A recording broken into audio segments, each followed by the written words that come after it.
Ubva kha nḓila dzi songo ḓoweleaho dza u vhulunga uya kha nḓila dzo ḓoweleaho nahone dzo no lingiwaho dza u vhulunga dzi nga sa zwitokofela zwileludzi zwa vhudavhidzani nahone hu ḓi dzulela u vha na dzikhungedzelo dza nḓila dzo fhambananaho dza u vhulunga masheleni.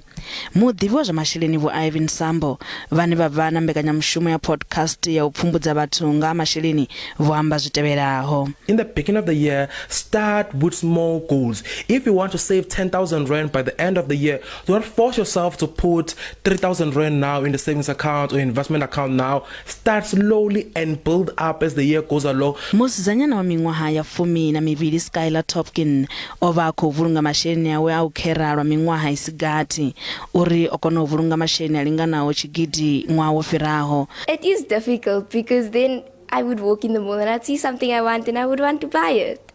But I just sometimes thought about what I wanted to do the end of the year and then I wouldn't.